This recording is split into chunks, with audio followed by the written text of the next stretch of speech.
I think I almost got it. There. Now I've got it. Hi, everybody. Welcome to Dice Soup, brought to you by Once Upon a D20 here on patreon.com/Once Upon a D20, or Twitch, I think is where we're broadcasting from.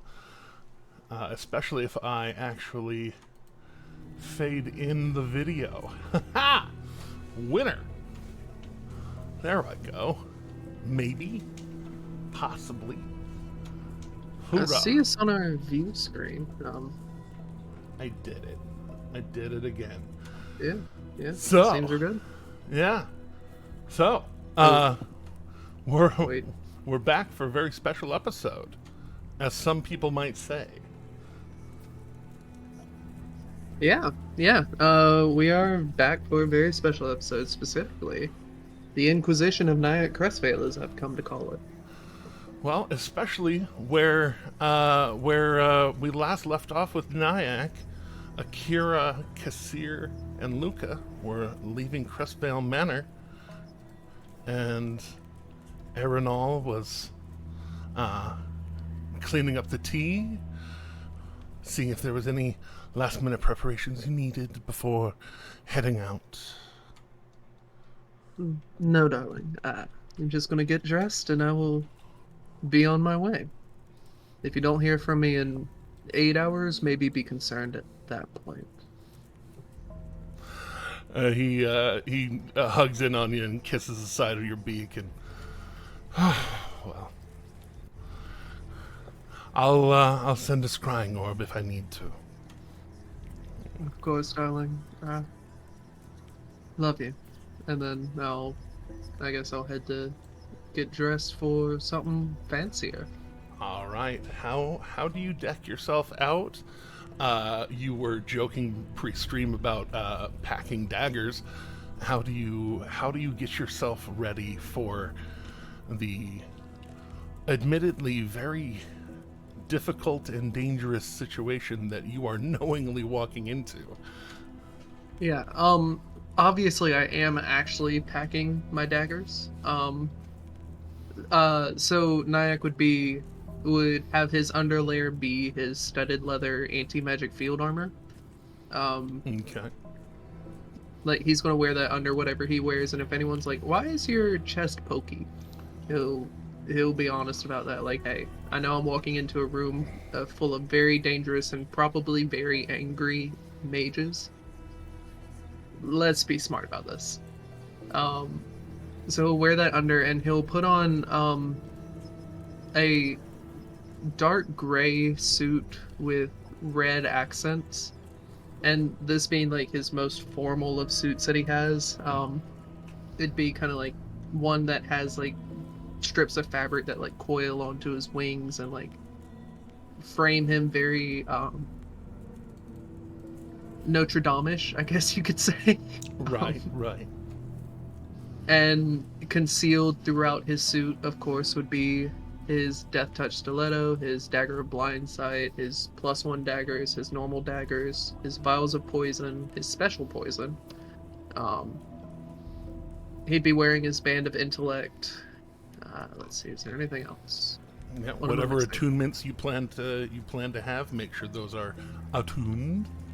Yep, his attunements would be his Headband of Intellect, his Periaptive Wound Closure, his Dagger of Blind Sight, and his anti-magic armor studded leather. Okay. And he would also be wearing the Shard Solitaire, not attuned to it, but wearing it specifically like under all his clothing, like against his feathers. So in case he needs to pull out that chip, he can pull out that chip. Okay. And yeah, before he actually walks out the door, he would disguise himself to basically look like a merchant human, wearing a nice feathery cloak, in essence. But yeah, before walking out the door, like, he knows how tricky Ludinus can be, so he's like, I'm going to play it safe and cover myself up. And he'd also have a brooch that looks like a locket of sorts as well. Nice. The little locket clasp. Yeah. Yeah, like around an overcoat kind of vibe. Well, it is wintertime. Yeah. In Rexentrum, of all places. Yeah, apparently it gets cold there. Northern Empire, indeed. I All wouldn't of know how- the green on the map is actually quite white, and the brown and the darker brown. And all the colorful roof props and Yeah. It is the early winter. Or heading into the solstice, maybe just a little after. And we kept the summer map so as to not flashbang anyone accidentally because they'd be watching this in the dark. But heading up from Crestvale Manor, walking up the familiar street, you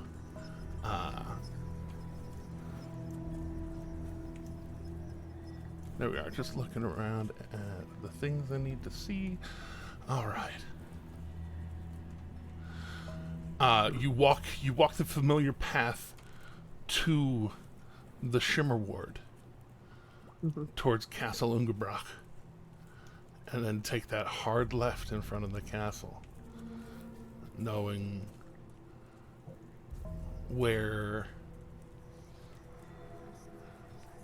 the seat of power, perhaps, if not exclusively lies, is shared between King Dwendal and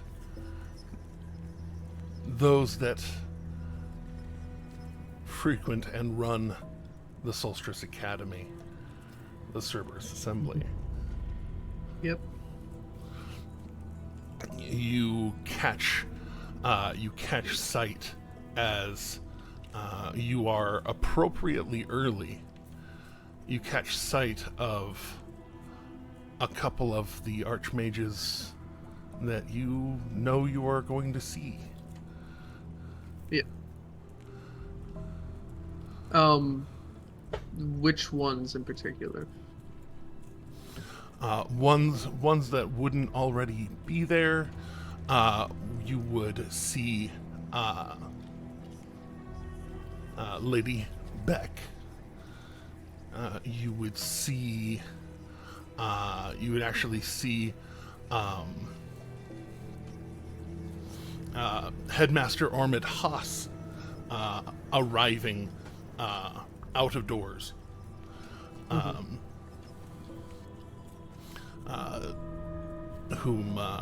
Whereas Javon ran the Solstice Academy, Ormid runs the Hall of Erudition in Zadash, the other kind of capital city of it's the LA to the New York of the Empire.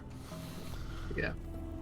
While walking up, when I get within range of Lady Beck, I would like to cast a message and essentially say, I'm the merchant walking up now. Do you want me to stop, or do you want me to just go inside?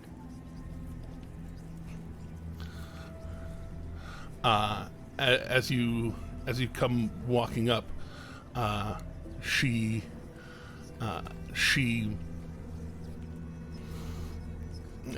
kind of just looks up from greeting the headmaster and sees you as she blinks slowly. You see her kind of rest her hands, the slight Superman pose, one hand close to a rapier, another hand close to a wand, and not turning towards you, but just with it just kind of like she's there, and continues having her conversation, but that quick look towards you, she has the connection, and you hear in your mind, woke up and Just follow behind me. A secondary message being, should I remain in disguise? As I'm continuing to get closer.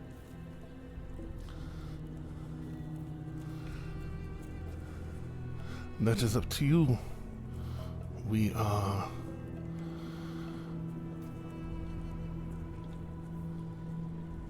The knowledge of your arrival is closed to us.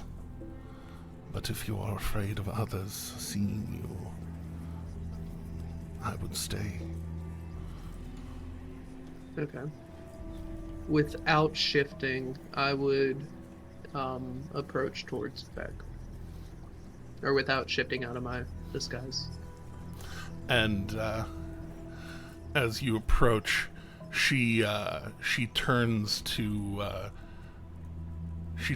introduce you to the headmaster, and says,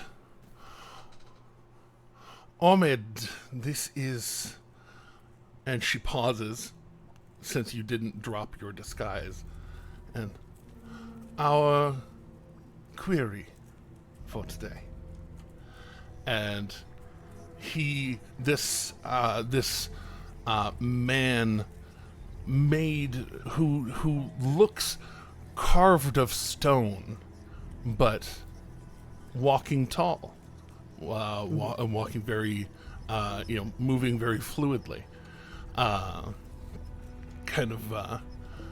turns on his heel and puts a hand out for you. It's good to be met. Reciprocating. It's good to finally make your acquaintance. I only had the pleasure of working with our Soulstar Academy, Archmage. Yes, very sad business that. And feeling your talon in his hand, not matching your outside, he just kind of blinks into it knowingly, just kind of nodding, not bringing any attention to it. Mm-hmm. And anyone who studied under Javon is likely quite a formidable person. Yes, I had the pleasure of studying under both Javon and under a former member of your care.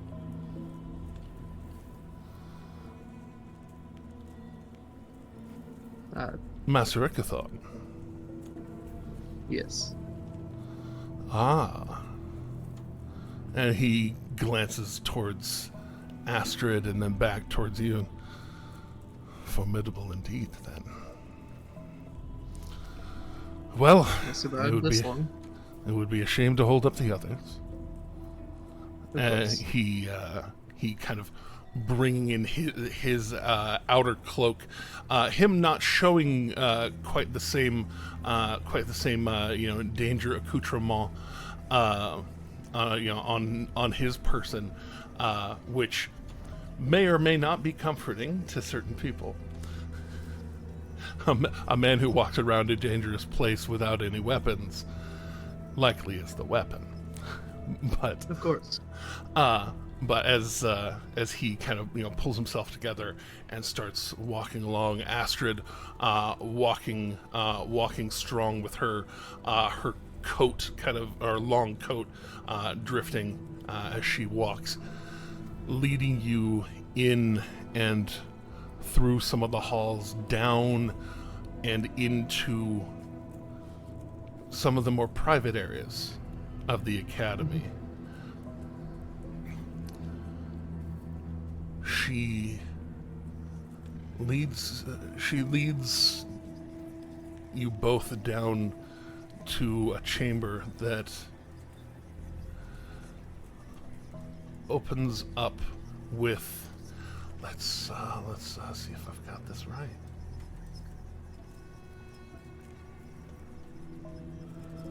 It's a little off center. Stunning. But this symbol on the door, the symbol of the assembly, the what's that? That's a delta. The so. delta of over the 8 spires, which mirror the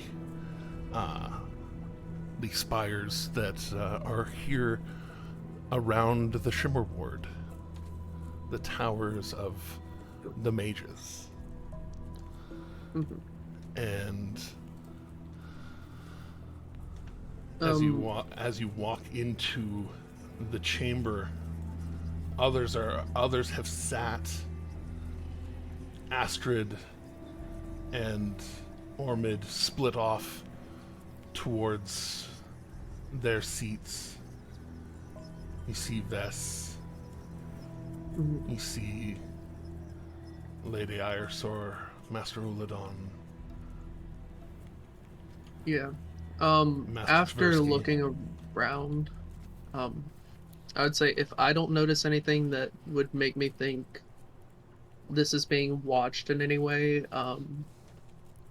I would shift. Like, if this is being watched by those not present, I would shift back out. Oh yes. So yeah, the doors part for Astrid and Ormid, and almost close on you, being at the back of the pack as they open up for them and start to close as they pass the threshold. But you being allowed, there doesn't seem to be anything that tries to zap you or anything for walking through. Yeah. Now, as you drop your disguise, where are you? Are you walking into the circle? Are you walking, staying on the outside? I guess I would kind of start a little bit outside, like looking to see if there's anywhere that it seems like they expect me to be. And then if I can decipher out where they expect me to be, I would move to that location. Go ahead and make an insight roll. Insight, great. I just got expertise in that. Love that for you. Fine planning, some might say. Oh, only a 15, but... I'd say because of your more noble position that you'd have advantage on that. This is kind of almost ceremonial kind of business. Okay. Yeah, it rolled off of an 18 onto a... Okay. We're going with the 15. Okay. Yeah, 15's not unrespectable. No, and this is the kind of thing that you've been preparing for. And so as the other two sit, you stand back, and having been given the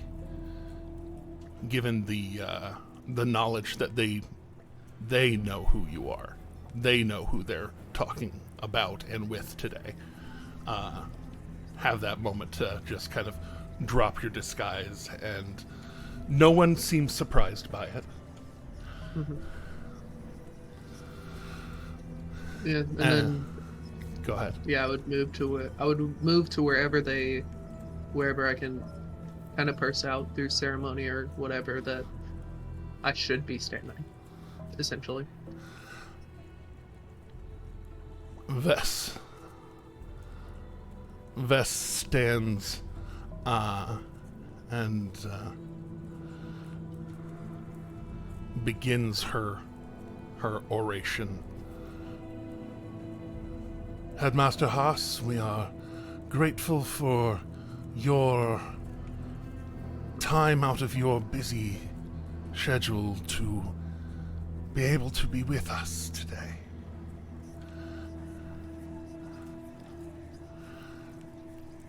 Now, we have been called together to address the absence now of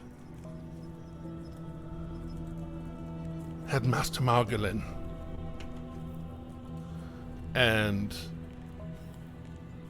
right then, Master Uladon perks up. Excuse me? Aren't we still waiting? We are missing the Martinet.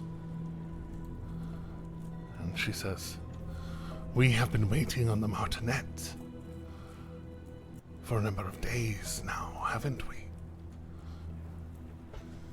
If he found our assembly so important, he would find the time to be here, wouldn't he?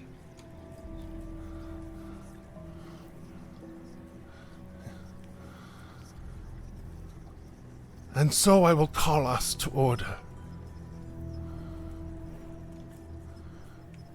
This being a little early for our monthly assembly, it is nevertheless important that we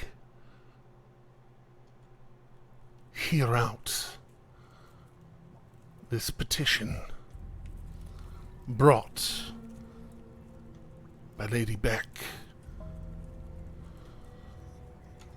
hearing of the demise of the headmaster. We must make sure that this school itself does not face the threat of being seen as weak without a headmaster.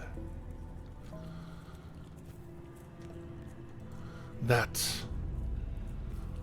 Archmage's ship is important, after all, to the running of our empire.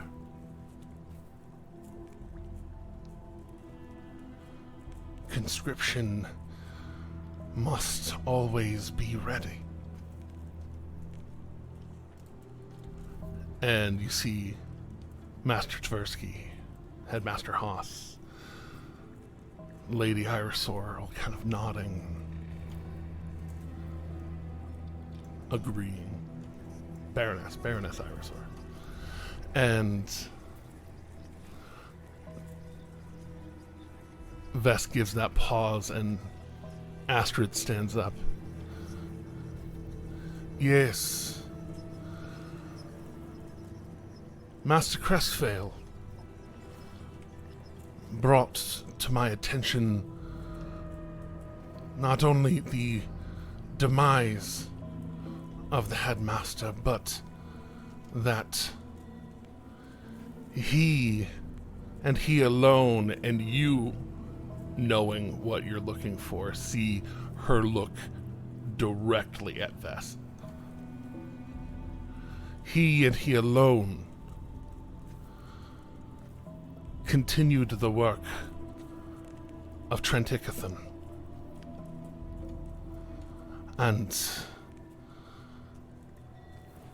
tried to restore the agency for which he was jailed for maintaining.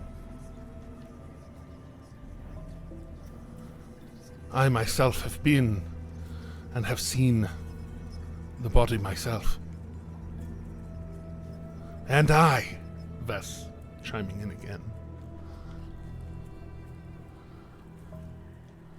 It has been brought back for any who would like to examine it. It is in terrible shape. He was dipping into magics.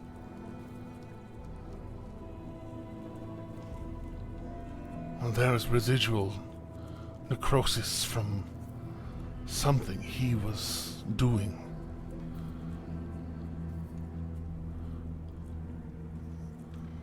But that is not why we are here today. Today we bring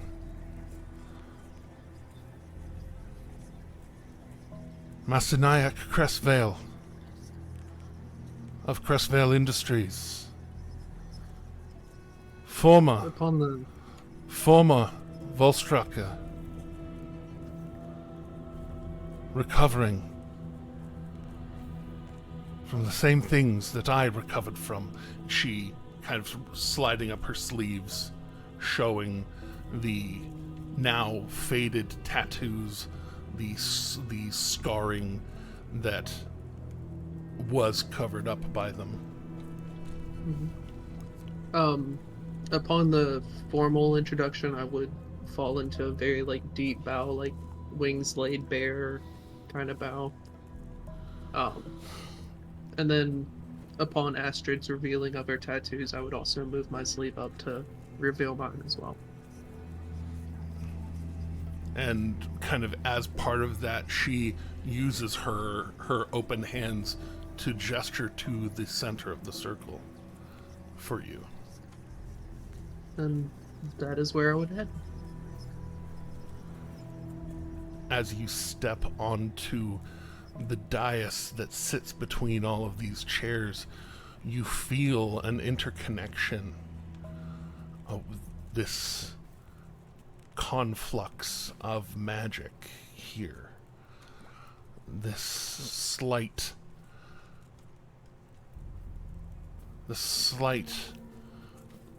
warble of energy. Mm-hmm. Make a charisma saving throw. Oh, nice. The DC is 20. How's a 21 sound? Just good enough.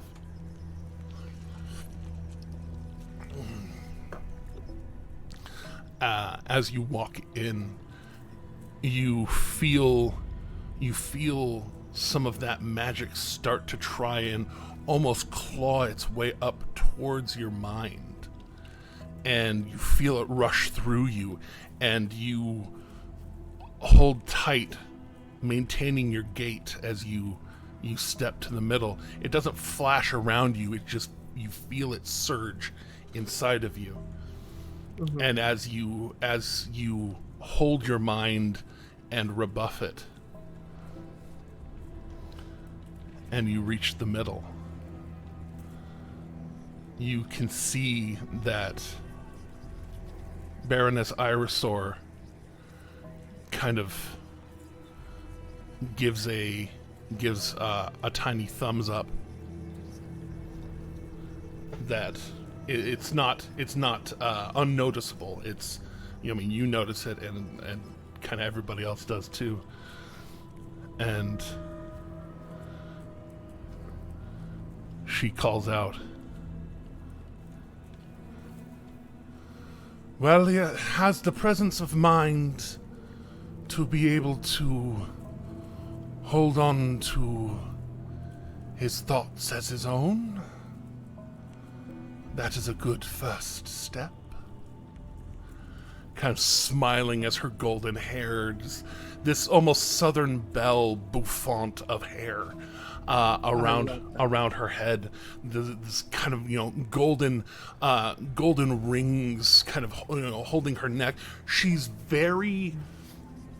she's a little extra especially for now, for this time of year, but she's very, very loud looking.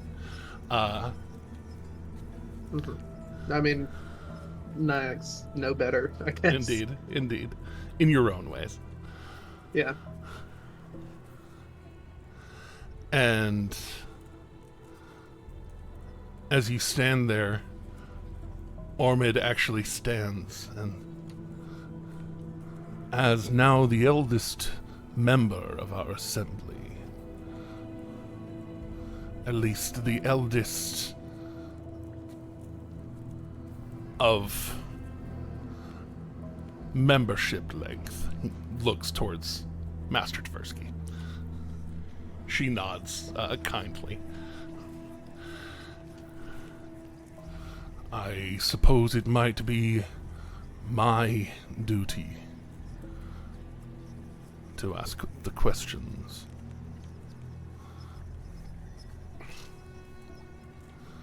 I would I guess as gracefully as possible, position myself to where I'm not holding my back to anyone, but angle You, as much as I can towards Ormond. but he, I, while I will lead this Inquisition, you may look at any of us. We are all, and he touches the chair that he's sitting in. We are all connected. We are merely conversing aloud for your benefit. Yes, sir. Thank you all for having me here today and for being willing to meet on such short notice to address this. I'm very appreciative of each and every one of you for appearing here today. And each one, as you look around, kind of nod towards you in that very polite way. And, well, then I suppose business is now.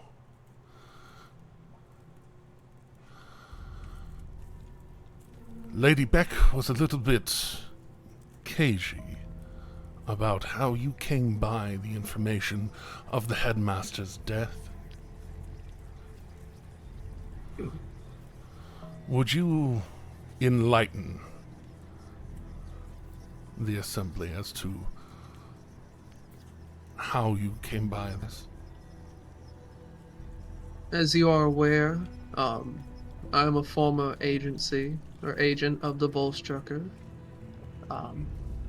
And in that capacity, I operated under the control of the Martinet. After the Martinet. Yes, the Martinet maintained 4 agents during his time after the leave of Ikathon. And as you say that, you hear Astrid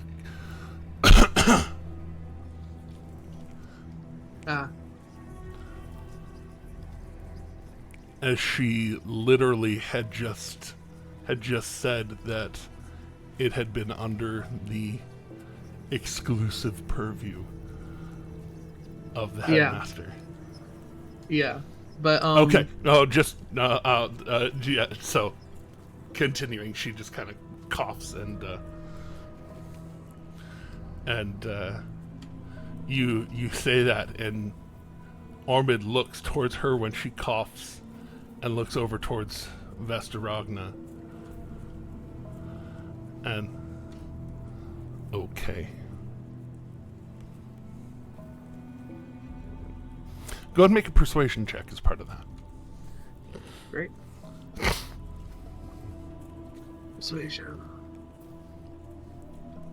24. Very good.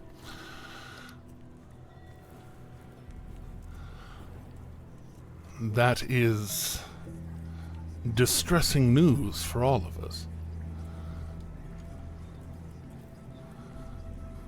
Yes. The Martinet, as I stated, maintained 4 agents. However, 2 of them have passed, and after a falling out between the Martinet and myself, he had me killed by the final agent. Obviously, that didn't stick too well, but and you say that, and there is actually a chuckle from Master Tversky and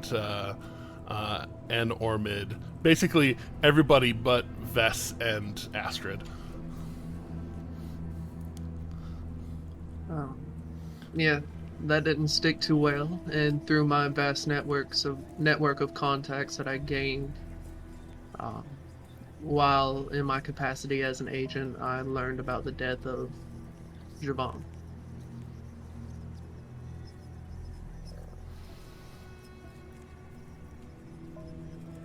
Well,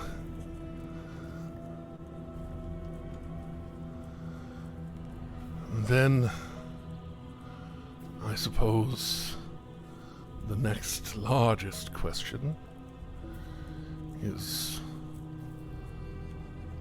what makes you think that you deserve a seat in this council? Some of the most well-respected, well-renowned archmages. What do you bring to our circle? I bring a rather large capacity of items to the Archmage of Conscription. As an alumnus of the Soulstar Academy and of the Vergussin Sanatorium, I'm aware of the inner workings of the Soulstar Academy and of the Vergussin Sanatorium. I am already well acquainted with the faculty of the Soulstar Academy, and I'm aware of curriculum and methods used at the Soulstar Academy. I'm also aware of, through my interaction with other agents and through my own process, the decision process for who to be groomed into being a Volstrucker agent. I would be able to maintain and perform the duties. When you say that, he pauses. He puts up a hand to pause you, and Jenna from behind you calls out, "Are you then considering continuing the agency? It was supposed to have been disbanded already."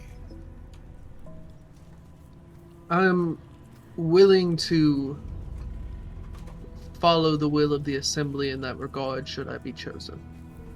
I believe that the Volstrucker Agency can truly be used as a symbol and a marker of justice for this empire, under the proper management. And I do not mean that as any offense to any of the former managers. And you hear from over here, Master Uladon, "And what is it that you would do with the Volstruckers?" I would work to create accountability for the agency first and foremost. The agency has been allowed to run rampant, which has been allowed to develop corruption within its ranks.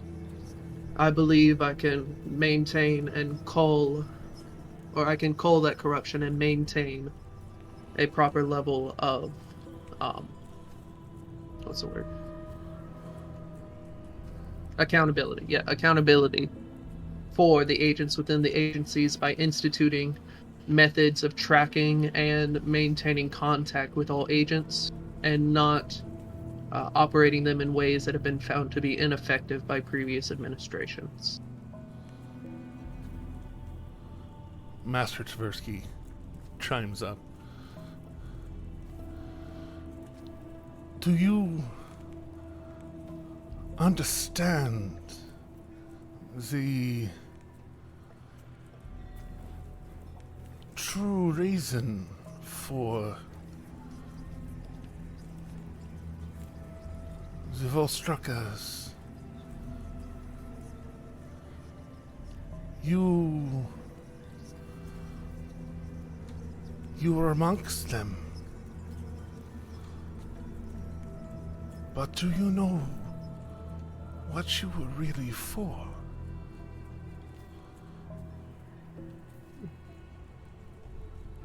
To be honest, as you are all aware, that agency is one clouded in shadow. If one does not need to know the information, one does not gain that information easily. I do not have a complete definition of the purpose of the Volstrucker, but I understand as its purpose, as I conducted it, was to protect the Empire from threats foreign and domestic.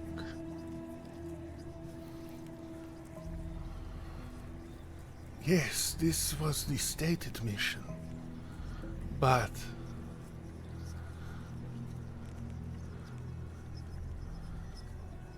the true mission has been to push the boundaries of magic. Much like we ourselves as an assembly.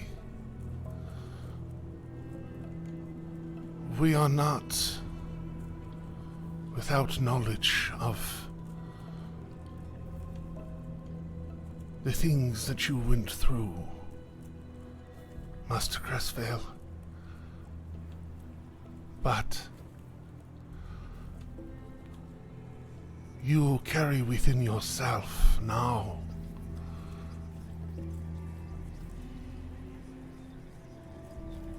the very experiment hypothesis of your former master.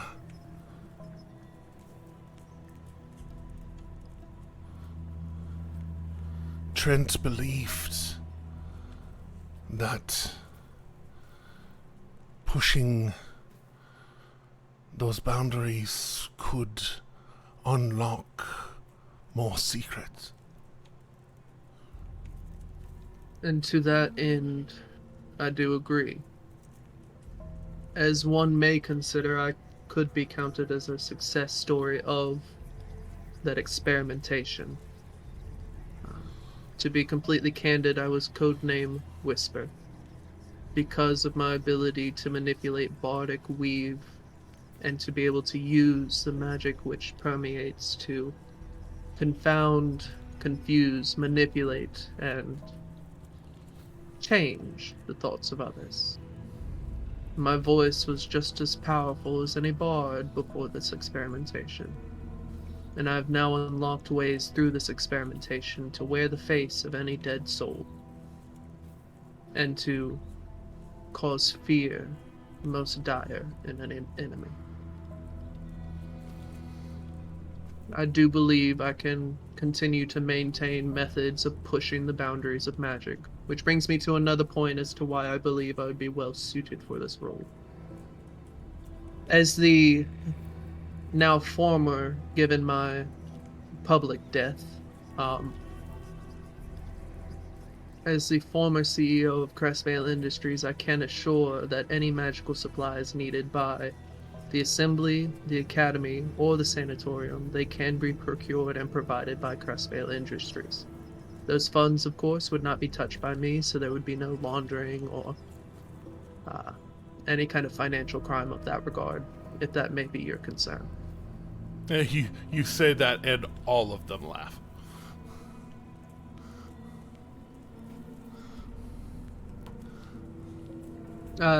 I would put a smile on, but I would still maintain that certain level of professionalism. Right. Yes. Money. You must be aware that money is of very little concern where you're headed.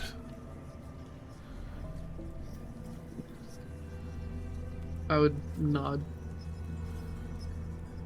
If you are given a mantle such as this, you would never need provide anything while you are within the Empire. Of course. I more offer that as a industrial scale of not necessarily official contract, but industrial scale of partnership for any goods that specifically the Academy may need or the Sanatorium may need. You know, the daily running of things and teaching of spells and supplies of that nature. Yes. But If you had any hint of getting rich here, that would be a problem. The money is not my concern. We would be most upset if it were. So, you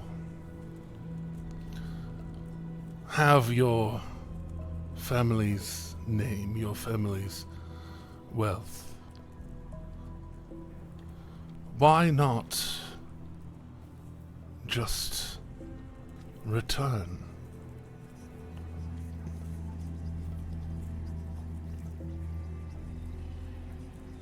The principle of the matter. I feel that whether the agency is maintained or not, the mere principle of ensuring change in some capacity towards that agency is why I wish to come here. I don't wish to necessarily make waves, but I do fully believe that the Empire cannot continue in this way with an agency running rampant such as it has been.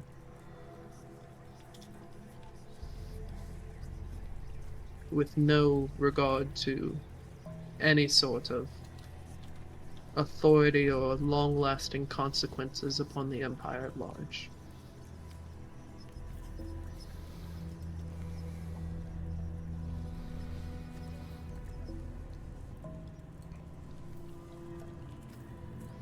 They kind of glance around at each other.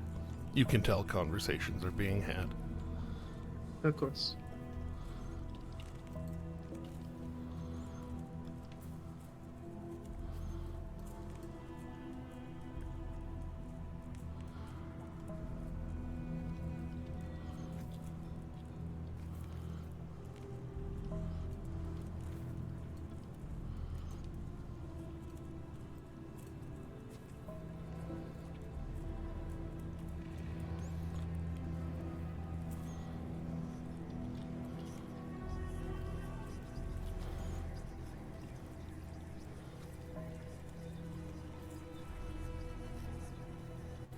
And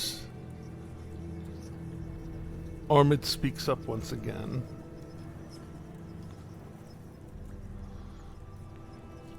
I propose a question. I offer an answer.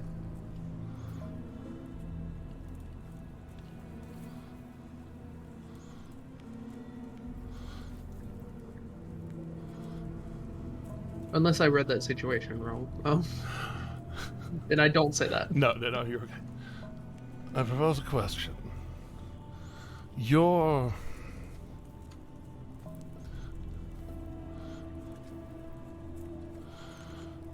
discover something about, and he kind of looks around.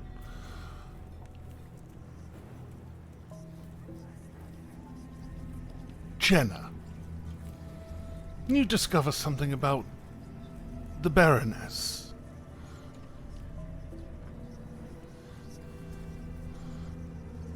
A threat to the Empire. Whom do you take it to, and why?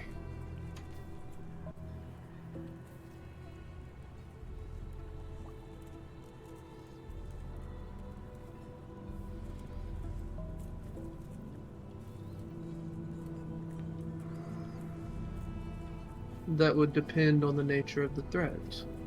Would this discovery and this nature show some move towards the actual goal of the Assembly and the agency? That being to push the bounds and limits of magic? Or would it be a threat more mundane, yet still powerful in its consequences?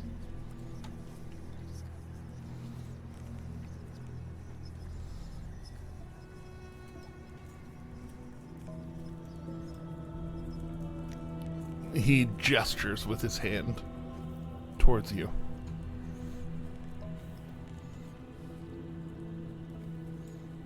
Should the threat be that in a nature of potential consequences of pushing the bounds of magic, I would maintain observation and operate in such time that it should be required of me. I do recognize that that sounds like a very, very agent answer to give you. However, should it be a more mundane threat, first and foremost, I'd probably inform either the Martinet or someone whom I know is able to handle most any threat thrown at her, Lady Beck. The Martinet for his stated position, and Lady Beck for my trust I have in her abilities, seeing from our shared past, and I'd move my sleeve down slightly again.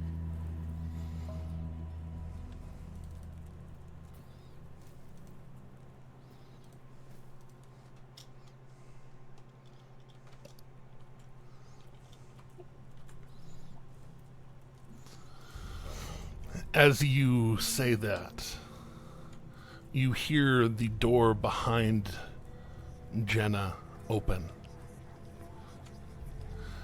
And walking with extremely rapid footsteps,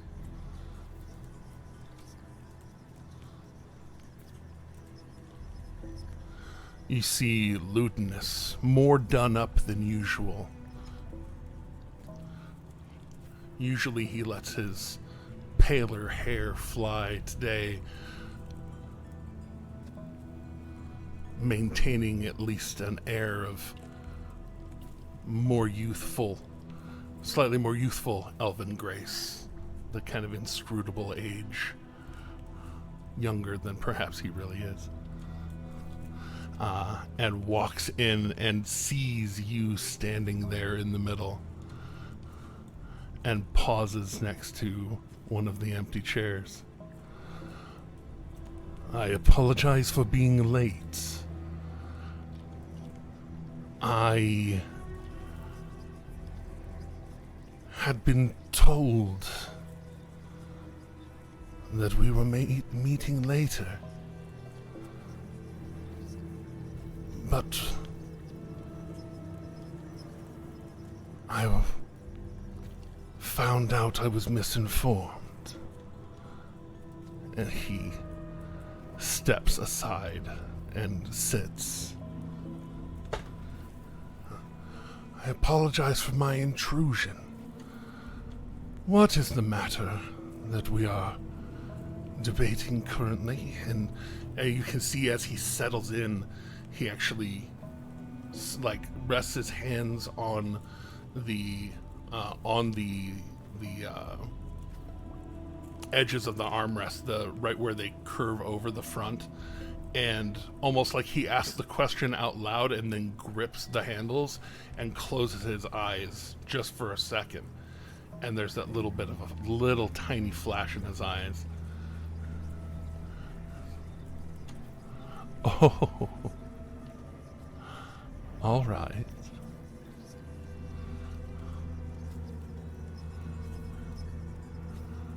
So, now that... Sorry. My Discord just dropped for a second. It dropped off the screen, but I could still hear you, and it was acting like I was still on the call, and I'm very confused at the moment. Apologies. I'm back, though. Yeah, so Ludinus walked in from behind the Baroness Irisor. How cute. And apologized for being late, and that he had been led to believe that the council was meeting later in the month. But found out it was meeting now. And he got here as soon as he could.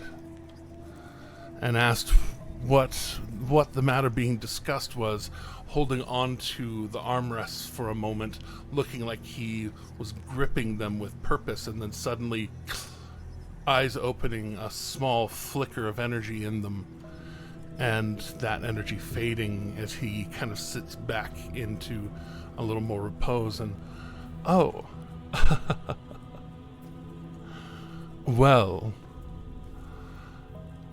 now that the actual head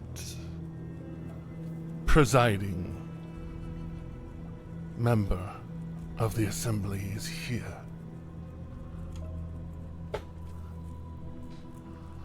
I think I will continue to lead, if that is all right with the headmaster. And Ormid kind of half bows, sitting.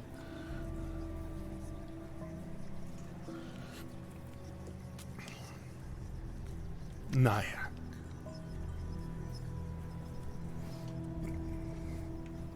I would turn, as far as anyone could tell, I would turn like I'm nonplussed by this, but inside I'm like, yeah. Go ahead and throw a deception check. All right. Amongst a large number of very insightful people. I'll take a dirty 30. I'll take a dirty 30 as well. You keep it together, no matter how twisty and turny you are on the inside. On the outside, you are keeping it cool. You okay? And as you stare at him, he too is faking some nonplussity, if you will. Mm-hmm. Yeah. Now, Nyack, I'm sorry, Master Crestvale.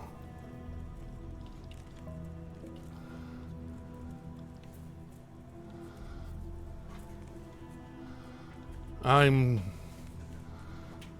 told that you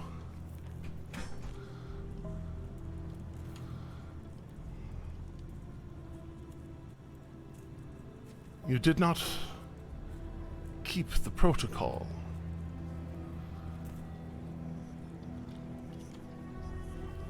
And in fact outed me as leading the Volstruckers.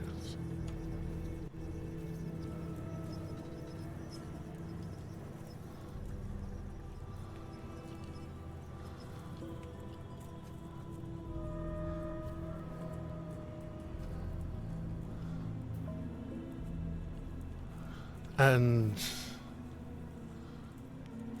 when given a hypothetical, you were dodgy at best. That's good, you see. My real question then, for myself, how can I know that you would be able to be trusted with such a thing?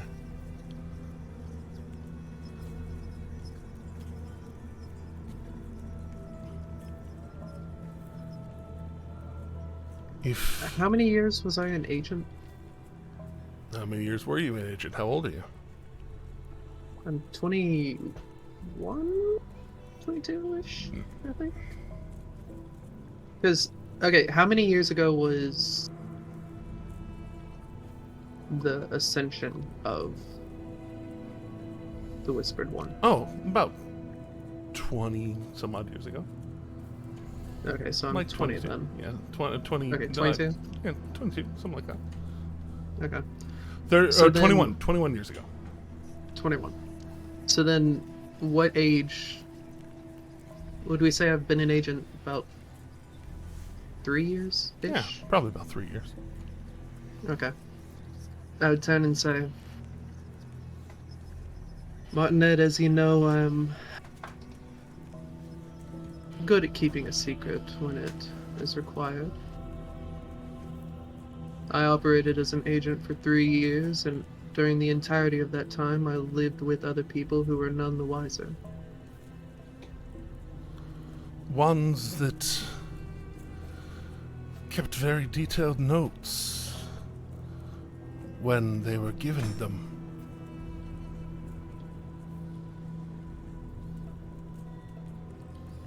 He was always studious. However, as I noted, he was none the wiser for the entirety of my time as a Volstrucker agent that I was a scavenger.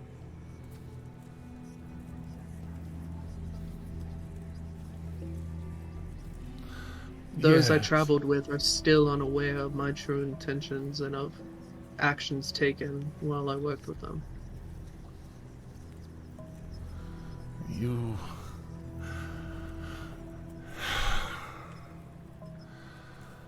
Yes.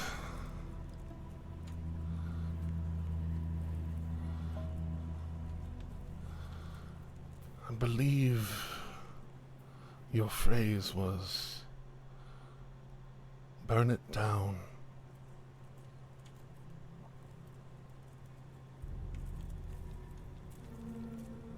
Was it not? If you didn't return from your excursion. Was it?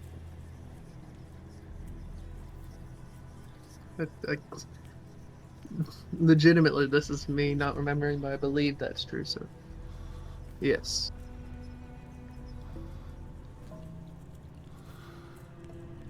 And anytime you wish, I am more than willing to be put under a zone of truth if you wish to trust what I'm saying is true. So in one breath, you tell your insurance to burn it down. And then in the next one, you decide that you want to be in charge of it all.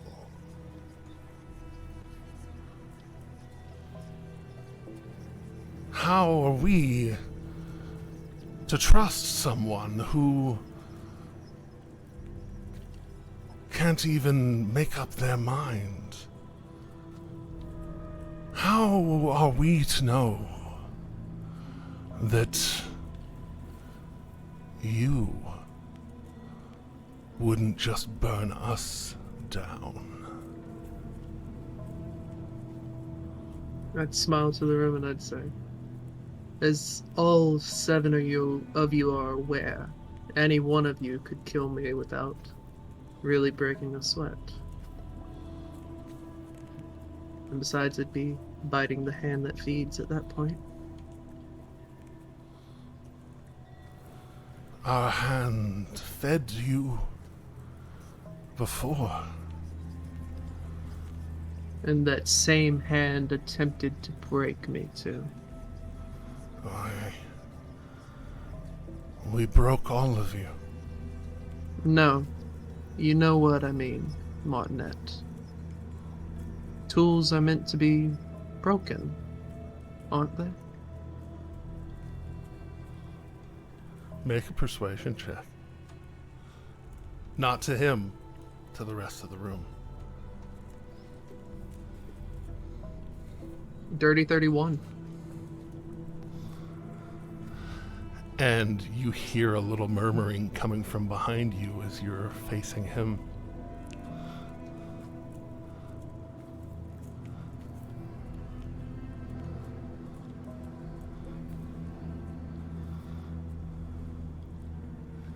Indeed.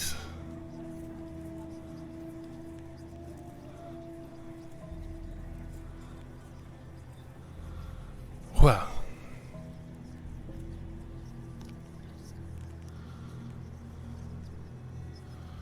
you do have a name. Your name has a reputation.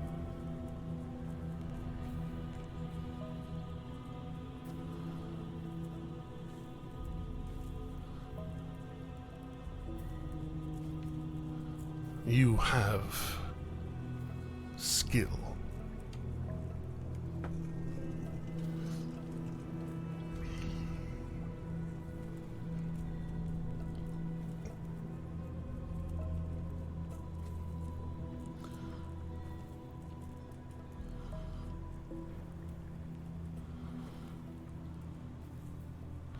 I want your book. I could have taken it. Which one is this, Uladon? No, Ludinus. Ah. I could have taken it, you see. I had tea with your partner.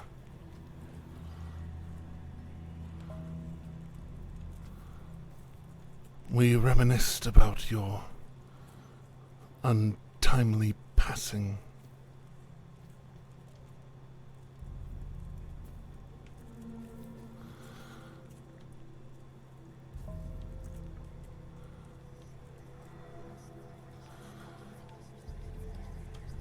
But then he was ever so generous in letting me know that you had come back, survived.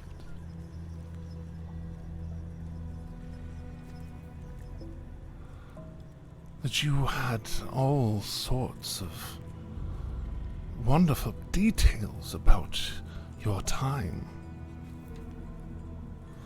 Don't worry, he was unaware that it was me.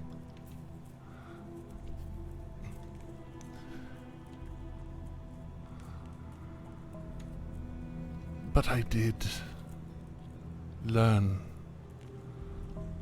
of the details. He was so desperate to tell someone, you see, someone he trusted.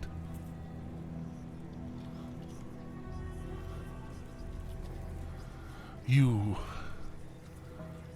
stretch those around you to their breaking points. You push and use and lure.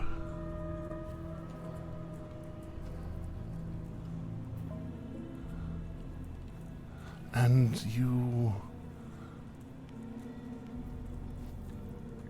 move pieces around like a master of chess.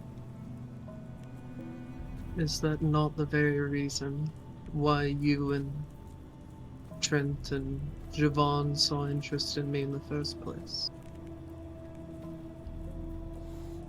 My ability to lure and beguile.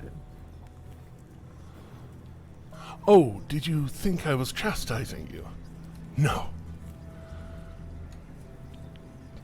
No, I was bragging. You have done everything that you were made to do.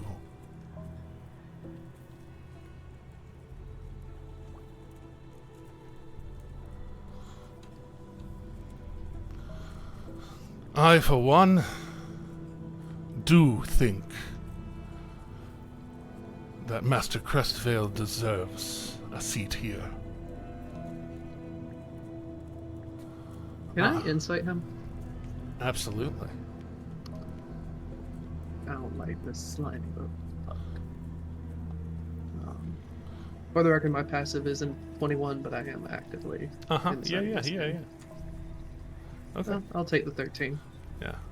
And you the astonishment leaks on your face a little bit, and it makes him smile just that little bit bigger.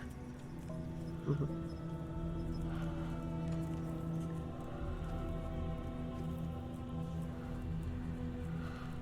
I think that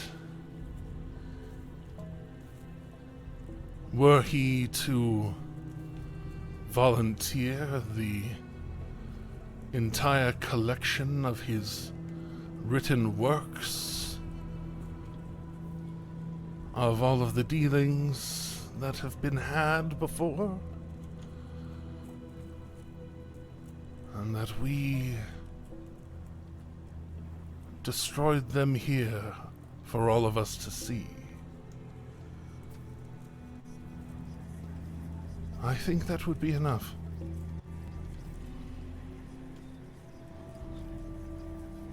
As you can understand, as I was using it as insurance, it is not currently on my person, but I can definitely arrange my complete collection to be brought to this location, to be destroyed. Oh, do not worry. We will all go with you.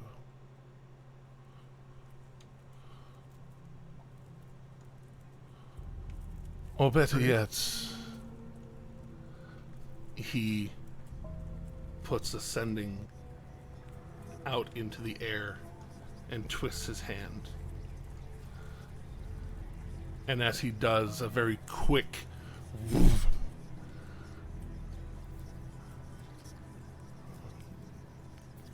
shell of a much younger elf washes over him.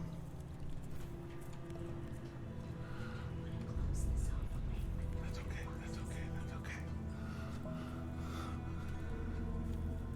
And he changes his shape to much younger and completes the sending spell. In fact, I think it should be here any minute.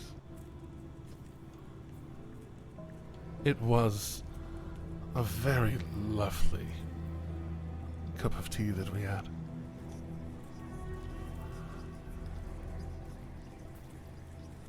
Don't throw an insight at that statement. Don't worry. I didn't corrupt him. I didn't steal his will. I merely gained his confidence.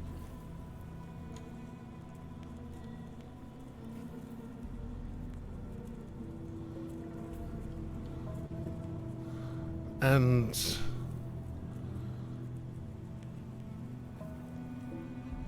when he gets here,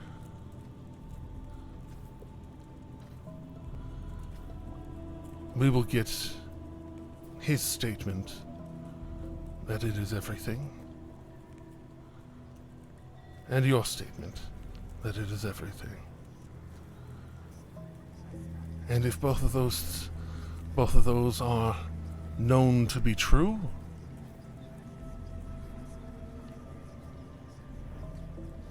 he will leave.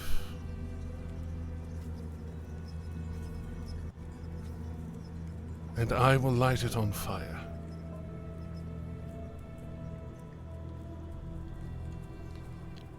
I get what he's getting at. Okay. Okay. You, after this, will tell your partner, yourself, that you turned your information in to the authorities. That it is known, that it is being taken care of. If any information of the Volstruckers is found to be coming from you, there is not a place on Exandria that you would be able to hide that we would not be able to find you. So, standard stakes. Understood. Oh no. No, no. With your last insolence, your last standing up to me, you merely threatened me. This is where I tell you. The Volstruck Agency is not mine. It is not Javon's, it is not Vess's. It is ours. We all.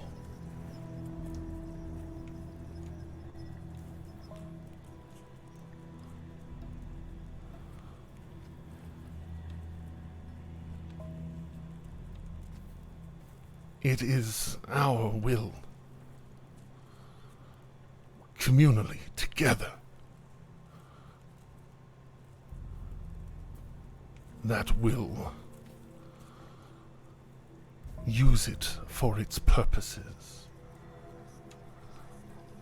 But you can make sure that it is guided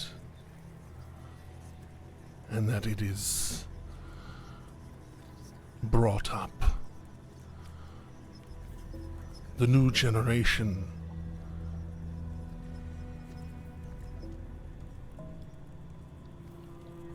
well, the next new generation.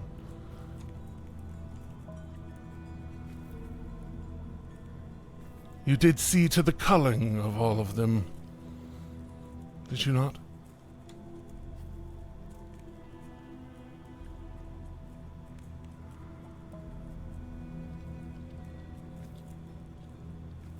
The new generation will be glorious, Martin.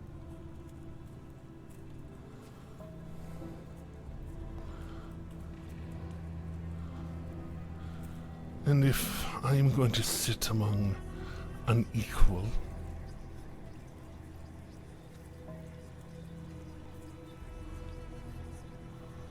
I expect there to be nothing else that will come and stab us in the back.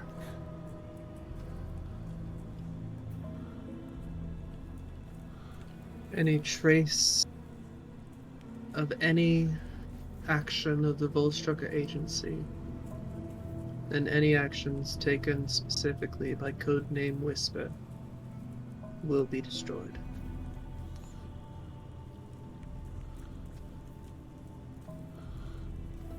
No threat will come to this assembly based on my writings after they are destroyed.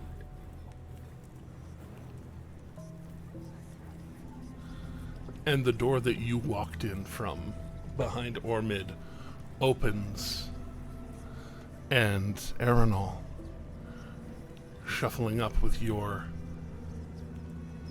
fold of papers,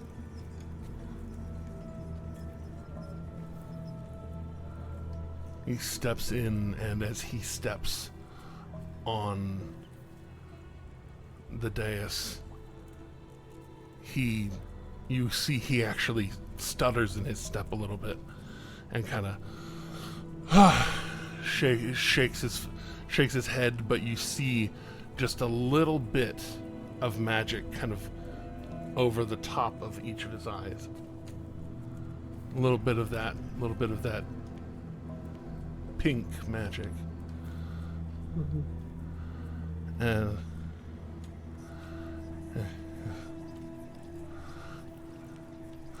I got everything. Everything that you sent me to Singorn with, and there's that moment where sorry,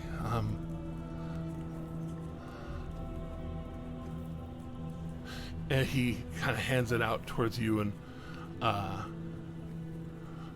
Lewdness, as this younger elf, you hear in a much younger voice. Thank you. We really appreciate everything, everything you brought to our attention. We'll make sure it gets into the right hands. Yes, of course. Thank you. And he steps off the dais. And as he does, the little glows of pink just kind of wash away from his face. And he kind of smiles. That'll be all. Thank you. And Arenal walks back out the door, and it shuts behind him.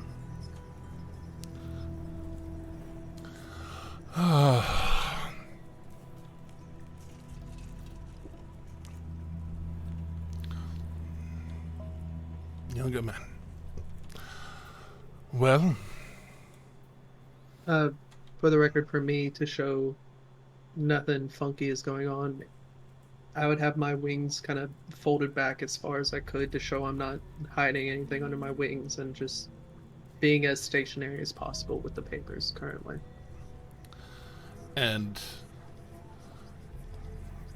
Baroness Irisor stands up and actively casts a spell towards you. Do you resist it? I do not. As she casts it towards you, the energy around actually coalesces and pulls up and washes around you, and you feel that compulsion.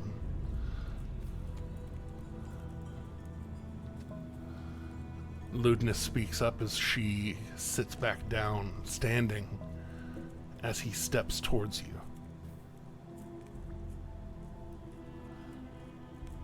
Naya Crestvale, do you promise to serve the Assembly?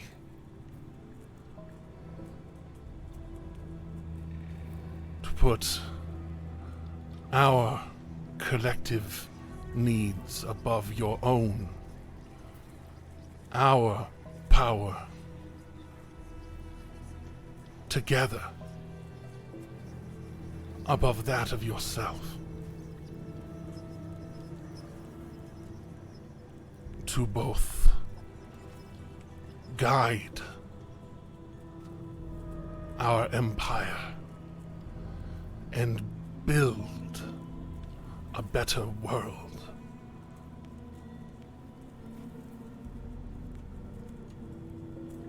I do.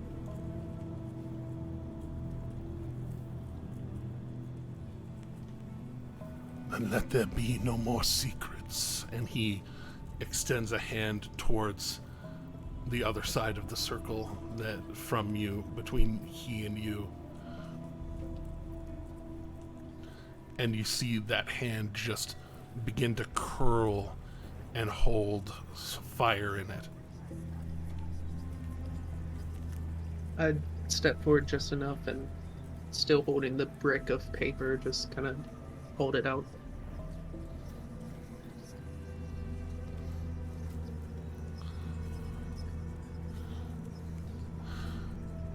You won't want your hands in the way. I don't have mage hand. Just set it down. Okay, I will set it down. He actively, whispers to you. And, putting it down, he, holding out his hand, his walking staff suddenly manifesting into the hand where the fire was, and the fire follows the tip of it down from his hand, and he puts the cane up to it, and you see this cone of burning hands begin to blast from it, washing over it. He maintains it for several seconds, almost 30 seconds, just an unnecessarily long time. I guess this kind of flavor I raise up onto my talons so that the soles of my feet don't get licked by the flames.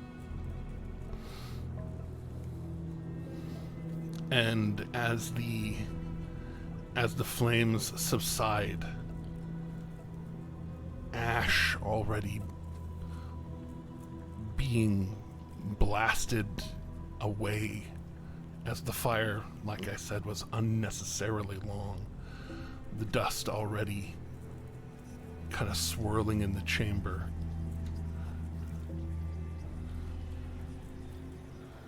After it's burned, Go ahead. I would look to him and I'd say, to the past, ashes. And here's to a prosperous future for the Assembly. And I'd hold my hand out to Ludinus, kind of like indicating that I'm trying to say, like, I'll let bygones be bygones, if you will. And he, smiling, leaves your hand in the air, but steps back and puts his walking stick down. Pink. And Baroness Irisor stands and steps forward. I accept the offering of Master Crestvale's secrets as a pledge of his loyalty. Vesta Ragna standing, walking forward. I accept that Master Crestvale has the best wishes of our assembly in his heart.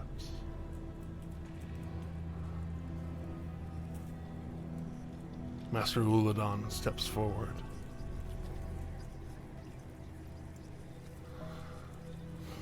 I believe that Master Crestvale has the best interests of the Academy and the strength to lead it. Ormid Haas stands up, stepping forward.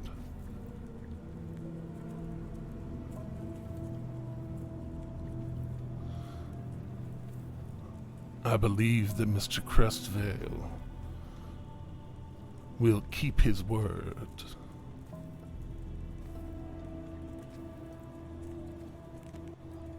Master Tversky steps forward.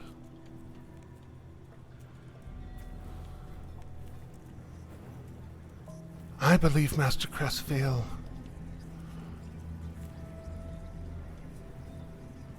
will do what it takes to make sure that we succeed.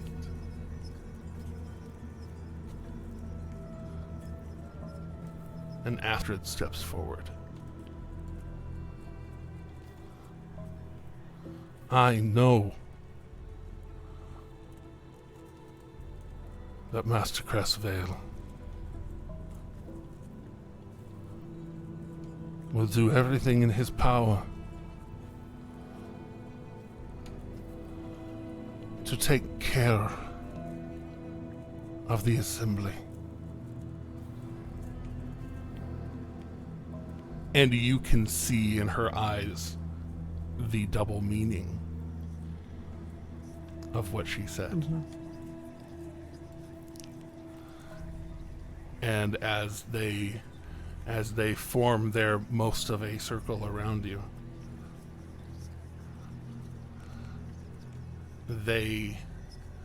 each of them tether a spell down and into the dais, and energy from around them tie into the dais and then start to swirl around the circle that you're standing in.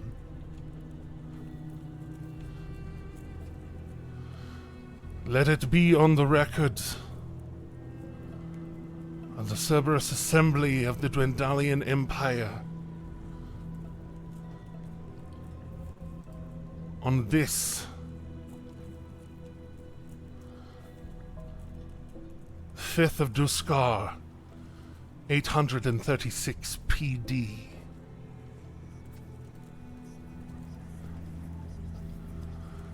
That Master Nyack Crestvale is accepted into the position of the Archmage of Conscription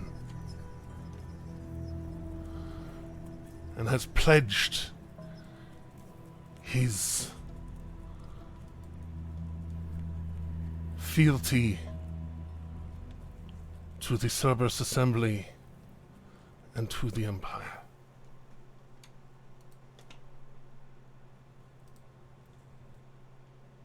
I'd go again into that deep bow that I started my meeting with this assembly in. Kind of like, as I said, like laying my wings all the way onto the ground in the deepest bow I could.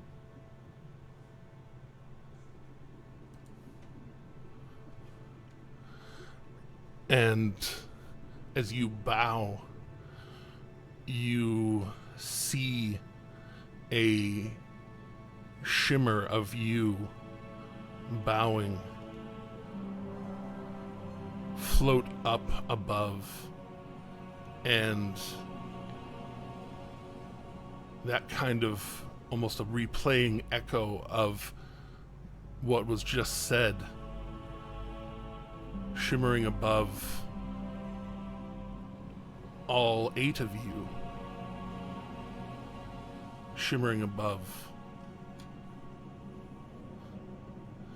And then it settles and passes through you and into the floor, and looks like it becomes strands of energy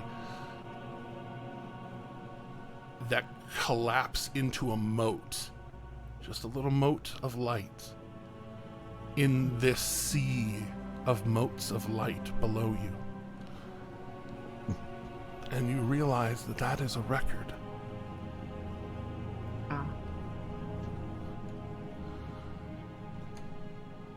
Not even just that that is a record, but that you are now on record.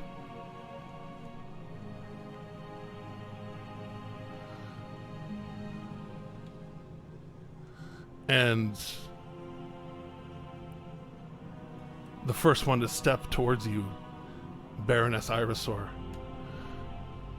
She reaches out to shake your talon. I would reciprocate, of course. That was truly impressive, just walking in like my little enchantment didn't even matter. Well done. I guess you could say I've learned from the best. Hopefully I can learn a thing from you too. She smiles broadly and then goes to pardon herself away. Vess steps up towards you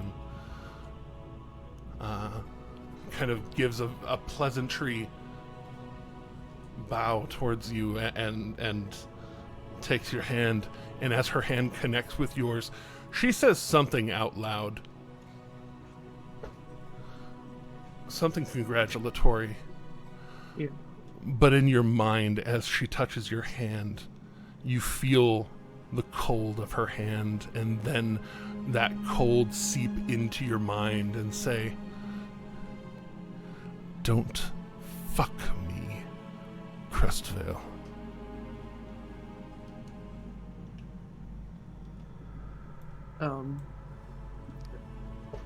As wording it as a response to the congratulatory, I would say. To a prosperous future, Lady de Ravna.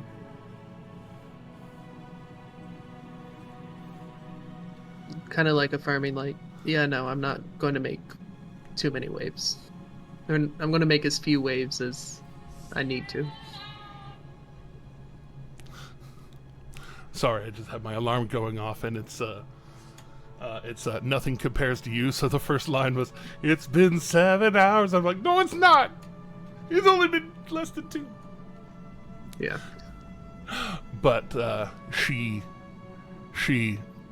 nods with a very pleasant smile and steps off and back and through a door. Uladon waiting his turn. Nyack, was it? Yes, sir. I don't know. Don't know how much you know, but if you ever have need down on the coast, my family runs Nicodranas. So if you have any needs down there, you just let me know, and I'll see what I can do to help you. Of course, and if you ever need one of my contacts to handle anything, please do reach out. I certainly hope not. That's dreadful business, that. Necessary, but dreadful. You can tell he understands. He just, Yeah. Ormid steps But forward. also, Go ahead. I was kind of like dual meaning it as like, if you need me to kill anyone, or if you legitimately are like, hey, I have this problem going down in like Ice Haven. Like, can you fix that? Yeah, that's why he called it dreadful business. Necessary, but dreadful. Ormid steps forward and, congratulations, Headmaster. Thank you, Headmaster. He grips your hand solid. Or before he didn't even he just kind of shook your hand as a pleasantry. This, he shakes your hand as an equal. And nods. I'd like to think he gives like a Nyack nowadays, having worked with Storm enough, like he gives a pretty good handshake nowadays. Oh, for sure. Yeah. It has greatly improved, one would say. Yeah. Doolin steps forward and she looks up at you and, well,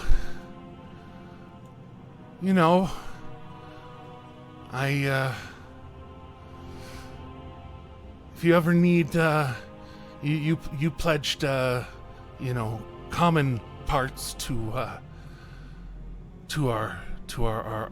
needs. If you ever need particularly interesting animal parts, that's don't know how much you know about diceology. And she's like actually like continuing to shake her head while she's saying this. Yeah. Don't know how much you know about diceology, but I dissect creatures to learn more about especially the magical ones and their magical parts, and I can do some really tricky stuff. I'd kneel down and lean in close, and I'd say, I've had a bit of a I guess a hobby's interest in that, and I'd produce, I guess, kind of from my sleeve almost, that vial of wyvern poison, and say, I like to work with animal byproducts a bit as well. And if you ever need anything on the Feywild, I have good contacts there. You show that, and she, oh, wyvern juice, and then you say Feywild. Oh, you know of things in the Feywild? Oh, I could use anything you could bring back from the Feywild. Wow. I mean, you might not have as much time for that now, but, It is... Get me a list and I will definitely get it handled for you. I don't even know where to start with all that. Oh my! And she kind of like turns and starts kind of almost skipping towards her door. Astrid steps forward and going not for the handshake but right for the arm clasp. Mm-hmm. That arm clasp. Yeah. And she looks at you and just no magic, no telepathy, none of that.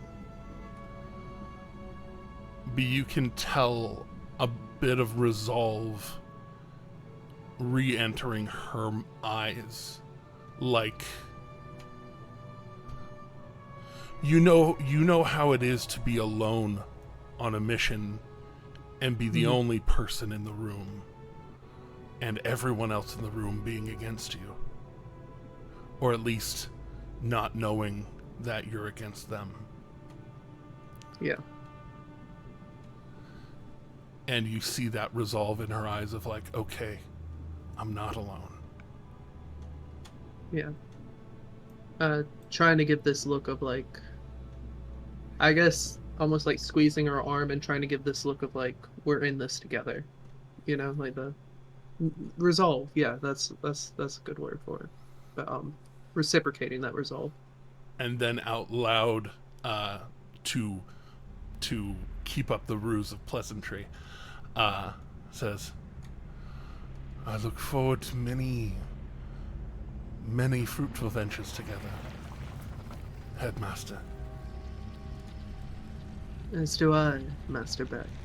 It'll be a pleasure to be equals again. Indeed.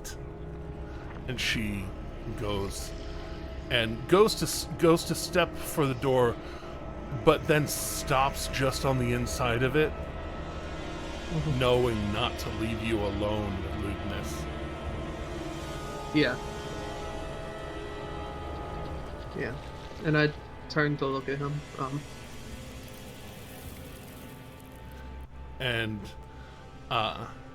seeing that you're not alone, you see Ludinus's hand, his open hand, his left hand, loosen, almost like he had it tensed, and then and he approaches. And, well, I suppose we will work together then, rather than at odds. Of course. It is much better to be friends, after all. On that, I think we've always been able to agree. And as I said, to the past ashes, here's to a bright future.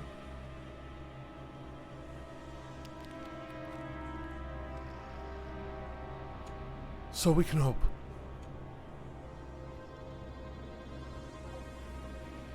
You will learn. You will learn, Master Crestvale, that how big this world really is. And there is no better place to see it than from the top of the spire. Enjoy your victory. I'd smile and nod and I'd say, to working together. And then I'd head the same way that Astrid headed. Being like, don't leave me alone with this guy. Yep, like, shit. Hiding that, obviously. Well, yeah, it was just, beginning to step towards her. As soon as she sees that you are not caught in any sort of magic fuckery with him, she goes to push the door slowly enough to she too intuiting that you want to get the fuck out of there. And as you two go to exit and begin heading back up and out, she reaches for your hand and just kind of goes to lead you up and away. And let me double check something real fast. All right. That was what happened. Okay, I see what's going on.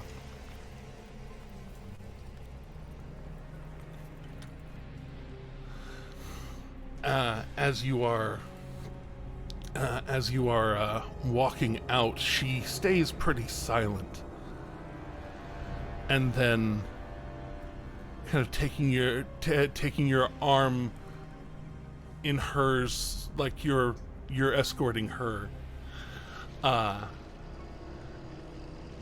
She walks you out and onto the grounds, and then out in the street.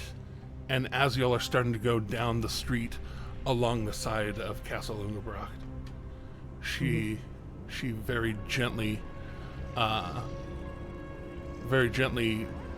starts the message game back and forth with you. Yeah. As you both are equipped, shall we say? Yeah. And you need to learn to pay attention, to play the game. This was reckless trying to throw the martinet under the cart.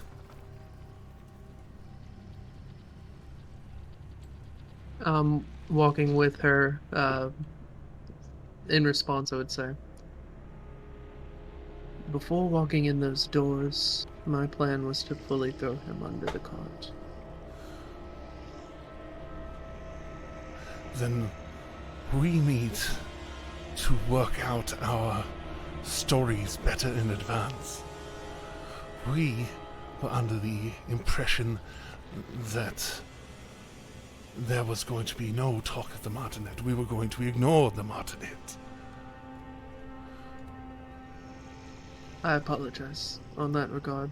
I will take full responsibility for that misstep on my end. But because as soon as you involved the martinet, one of the others sent word. Ah. Yeah, that makes sense now that I think about it.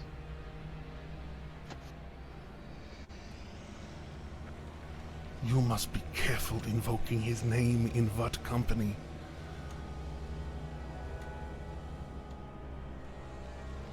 I'll be sure to gild my words more carefully in the future.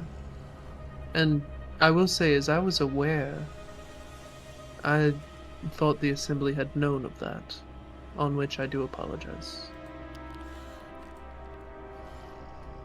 We dropped all pretense in there, and I was afraid that that was what we would end up doing. That means you are truly in the deepest. Now, we take the time, we dismantle it, slowly, carefully.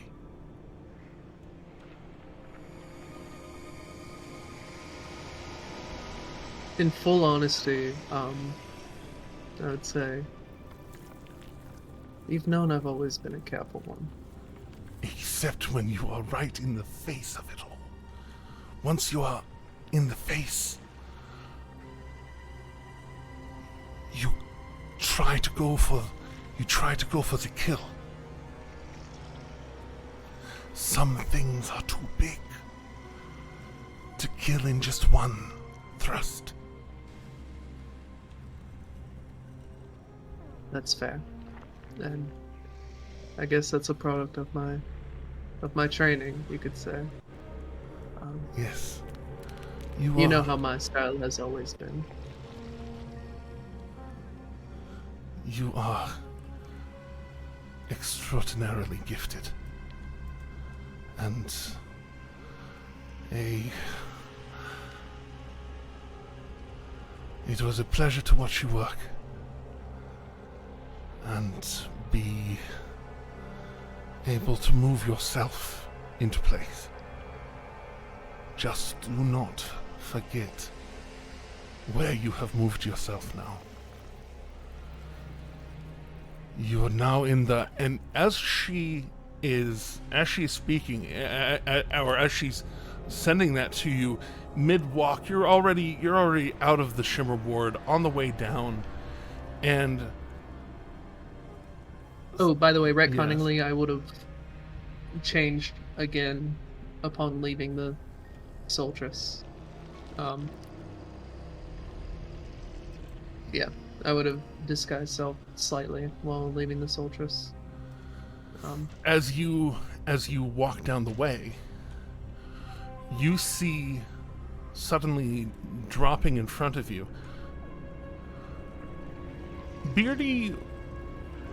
Whom does Nyack see that appears in the street? It would be good old Luca wearing some schmancy looking robes. Alright, so you see a dragonborn that looks extraordinarily like Luca. Mm-hmm. But in these garish robes, landing on the street, kind of garish in the way that like they're loud, but also like kind of naturey. Have stitches over stitches. A little like 100% not Luca. Mm-hmm. And standing there looking around with a little bit of like expectation on his face, suddenly seeing that it's snowing, seeing that it's somewhat familiar architecture. Suddenly starts kind of almost relievedly laughing. Can I slide a hand, slide a dagger into my own hand? Yeah, go ahead and roll a sleight hand check. Oh my goodness. Do I land directly in front? Just a little ways down the street. What is their passive perception? 15. Okay. Oh, so needs beats. Yeah. So as these two beings are approaching you, one of them looks surprised by your arrival. One of them looks surprised by your arrival. Quite a number of people look surprised by your arrival, that are just passing through, as one might say. But one of them looks like they see you, and a blade flicks into their hand. Hey, friend. No need to cause alarm. Oh, everything's fine. Doesn't sound like Luca. No, doesn't. Looks. It's my best Luca impersonation. Why are you wearing that face? Nice. Face I was born with, friend. Nice smiling face right back at you. Now lean in closer and I'll say. You hear. Try that again. You hear that very. Again, leaning on your expertise in insight, you hear that very particular phrase, smiling face. Mm-hmm. Now, for my own, would I recognize, like, what remember No, you did not. You did not meet. You never met Nyack. Yeah. No, well, I did. No, yeah, because I rescued. Oh, you did. That's right. There I was had You time. did. invisibility. I would Yes. have familiarity. Yes, you would have familiarity. Now, the reason I asked is that what I remember, time has passed. There has been time. There has been time. Go ahead and make a either insight check or history check. Your choice. Yeah, I guess I won't have shifted then. I mean, now there's... Ludinus shouldn't kill me, hopefully. So I wouldn't have shifted. Okay. It's gonna be a 23 on insight. 23. Well, we'll keep the shift, but not shifting your voice. Okay. All of a sudden, you hear his voice, and he hears your voice, and you know that this is that Knock guy. And Knock, you know that this is that bird guy. I recognize him from before. And Astrid sees you flick the blade into your hand, and she kind of like steps back, like she kind of like rests her hand on the hilt, like backwards, like she could probably pull it and use it upside down, reverse grip if she needed to. She's friend of yours. Actually, yes.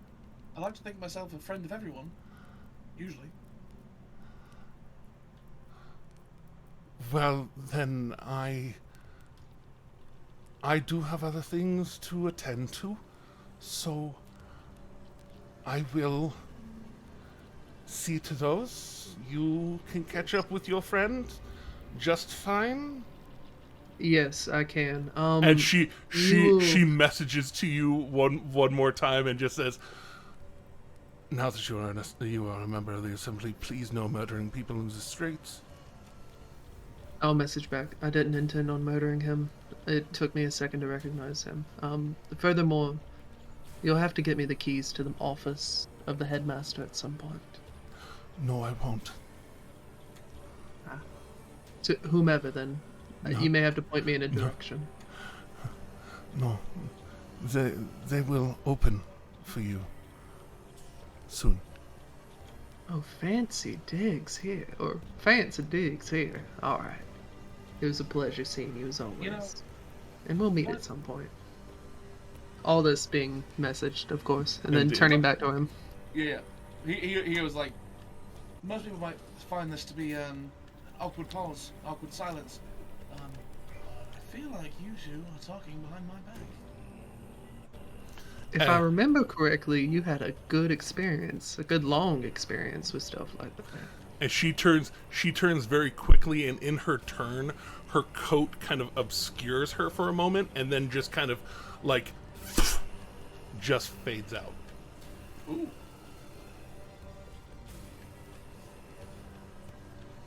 You do keep eclectic company, don't you?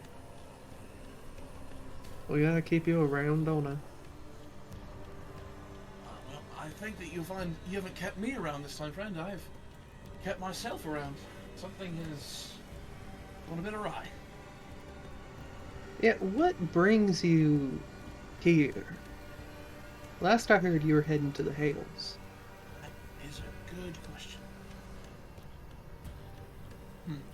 Well, let's just say that my ride didn't go quite as planned. Ah. So you need to figure out ulterior transportation. Well, yeah, it's a bit complicated, actually. But for me, it's might be a stroke of good luck that I've run into you. How are the others doing? Last I checked, they were doing rather well. They were about to go after Akira's father. Are they not here with you? No, I've had to step away. Nice. Where were they planning on dealing with this? Well, that was about a month ago at this point. But if you join me back at Crestvale Manor... Incorrect. It was about several hours ago. Oh, yeah. No. I was thinking about, like, last time. You're right.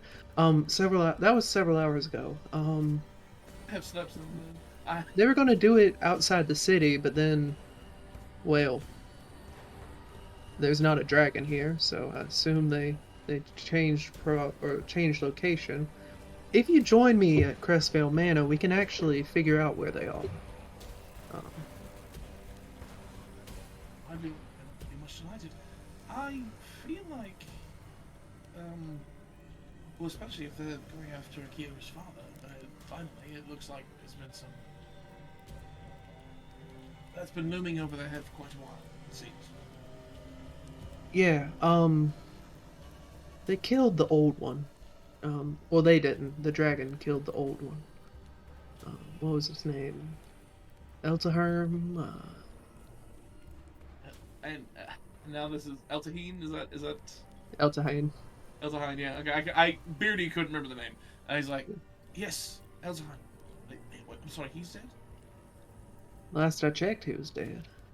I kind of had to dig fragments of dragon claw out of his... Well, what was his neck. And again, Beardy's also trying to remember. Eltahine was like the leader of the monastery, right? Not the monastery, the prior. Yeah. One of them, yeah. Yeah. That's what I thought. I think it was. Well, wait. Was Nock around for that? Nock was around for that. He was. So Nock knows. Never mind. Yeah. So Nick's all of what I just said. Yeah. Sorry, kind of confusing when you play more than one character. Indeed. Oh yeah. So for my own temporal needs of needing to rush to another game, we will cut this episode here with Nyack and Nock catching up, returning to Crestvale Manor. Successful in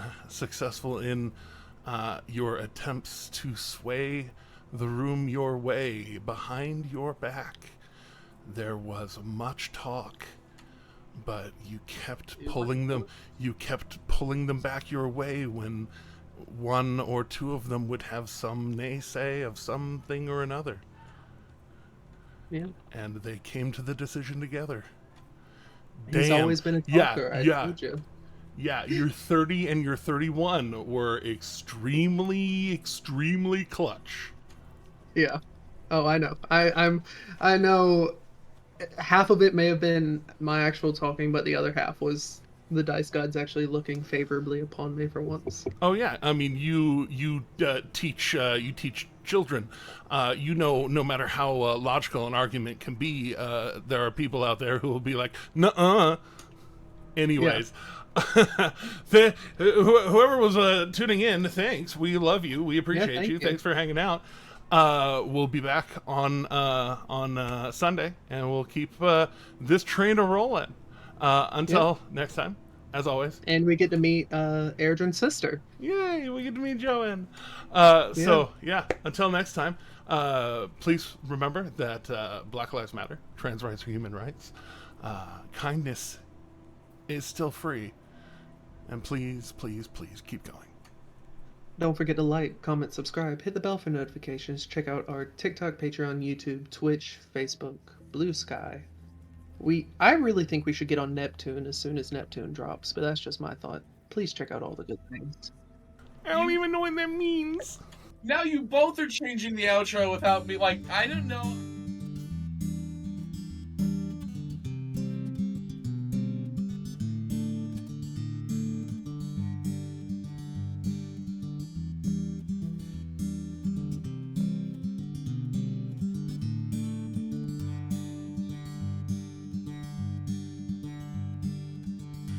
Everyone knows the lily of the valley, a sunburst of a dahlia of roses, sharp thorns. But the prettiest, sweetest of the flowers only grows on the farther shore.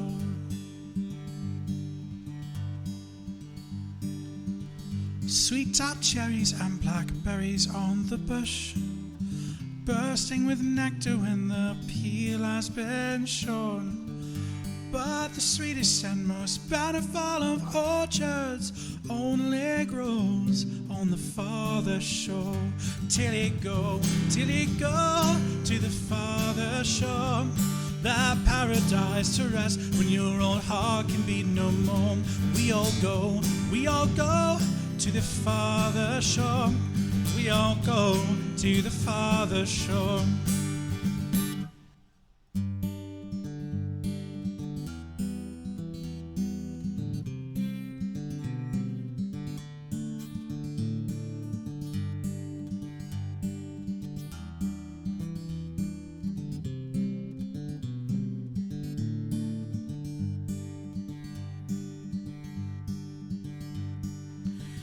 Wild temptations haunt this earthly coil.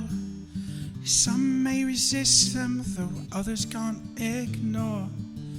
But the promises of pure imagination take us all to the farther shore.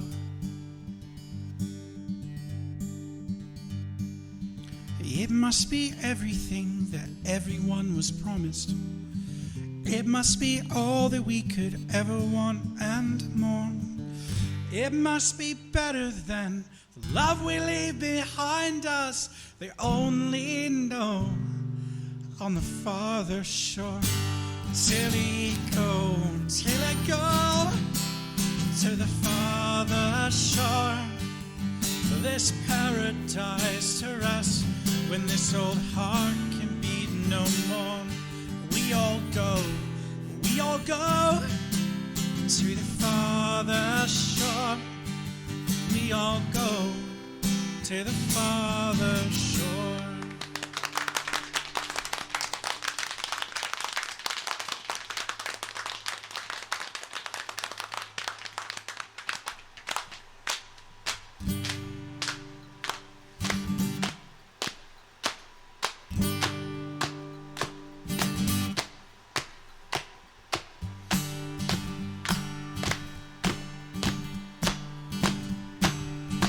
I want to hear everybody, come on. Till I go to the farther shore. Till I go now, yeah. Rest when this old heart can be no more. We all go to the farther shore. Let me hear you now. To the farther shore. Show a grin, wake the dead. Till I go to the farther shore. Till I go now, yeah. Rest when this old heart can be no more. We all go to the farther shore. Let me hear to the farther shore. Let me hear your voices, everyone. To the farther shore. Sing it, everyone. To the farther shore. Thank you very much, everyone. In memory of a friend.